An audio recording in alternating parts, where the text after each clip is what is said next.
Musings, Reflections of Gratitude is a book about Lee Mayimele, who lost her sense of smell and taste. The medical term of this condition is called anosmia. Luckily, in her case, it was a temporary loss which resulted in her using her eyes more. The outcome of this delightful book, in which she penned a collection of poems, essays and pieces straight from the heart. She joins me now this morning to share more on the book Musings, the Reflections of Gratitude. A very good morning to you. Thank you so much for joining us. Thank you for having me. Can you tell us about the condition you suffered from? It's called, medically it's called anosmia, which is a loss of smell and taste.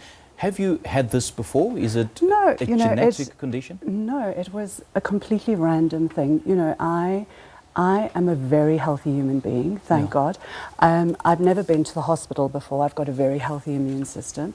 And I always tell the story about how I've still got my tonsils, I've still got my appendix, I've never had an antibiotic in my life, and I am a very healthy human being. But my husband was running the comrades, and he's run 10 comrades. I was standing at the side of the road cheering him along. I had his yogi sip, I had his banana, I was standing at the road and feeling very happy and healthy otherwise. And I was standing and I'm feeling very fine, and I had a dip in blood pressure and I fell back. And I hit the back of my head. I suffered a concussion, and from the concussion, the resulting nerve damage saw me lose the ability to taste or smell. Okay. So it was completely random. It affects all kinds, I mean, all groups, all ages? It could happen to you or me tomorrow. Okay. So not necessarily from birth. No, so you could be having a completely normal day to day, knock your head and lose 2 of your senses. Jeez, man. You say in the book that your loss of sense resulted in substantial gain. What do you mean by that? You know what? I use the example of a blind man who, you often hear blind people say, you know, without my eyes, I had to rely on my ears more. And without realizing it, that certainly happened to me. I could not smell and I could not taste, but the people around me didn't really know that. So if I was a blind man, people would have offered me a chair. But the 2 senses that I had lost were so personal that I appeared very normal to other people, but because I had lost those senses, I was the only one who really knew the extent of it. So I had to rely on my other senses to really provide me with the full human experience of being able to have a fulfilled experience of sitting at a dinner table and enjoying a meal. You can only imagine what it may be like to be sitting at a dinner table and not be able to smell what's being presented to you or to taste what's being presented to you, but to be the only one really who can experience the extent of that, because the 2 senses are so personal. You don't have an outward experience of you know what it's.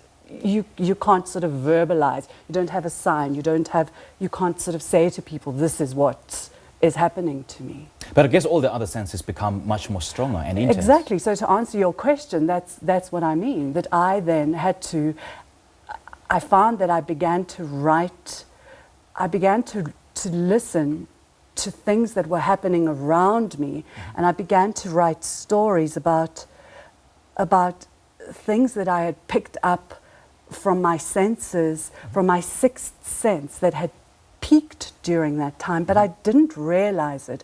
And only once I had written a collection of stories, I realized that I had relied on a set of things that perhaps I hadn't really had prior to this new way of experiencing my world. So were your family or people around you able to cope with this condition, if at all? I must be honest, I downplayed a lot of it. Really? I didn't really, because they were very concerned. They just wanted me to be full and happy and fulfilled. And so I sort of said, oh, you know, it's cool. I'll be okay. But you know, what resulted was we had moved to Amsterdam to live there for a time, and I began to write. And I've always written corporate sort of stuff. That's what I do for a living. But I began to write the vision for this book, and the sort of stuff I was writing was a lot sort of deeper, more meaningful things. And so, is this condition permanent or is it temporary? Can it be healed? You know, in my case, I had gone to see a series of neurologists, and they had said to me, look, nerves are strange things. We're not going to open your head up. What you need to do is just go home and give it 2 years. And I thought, 2 years? That's a long time. And they said, focus on what you love, try and be positive, and, you know, let's see what happens. In my case, I focused on keeping a gratitude journal. I focused on what was wonderful and what was working in my life. We don't have much time, unfortunately, but what kind of feedback are you getting from people who have read the book and followed the 52 Gratitude Challenge? People are saying to me, listen, what did it do for you? And I say, listen, I'm leading a wholesome, fulfilled life. Yep. I woke up at 5 a.m. every day. I wrote about what's working in my life. Buy my book. That's what counts. Buy my book and let's see what happens. Where can you get a copy of it? In all good bookstores and at leemayimele.com. All right. That's me. Lee, thank you so much and Cool. all the best. Eh? Yeah, We thank appreciate you. your time. Cheers. Many thanks to Lee Mayimele sharing more on her book, Musings, Reflections of Gratitude.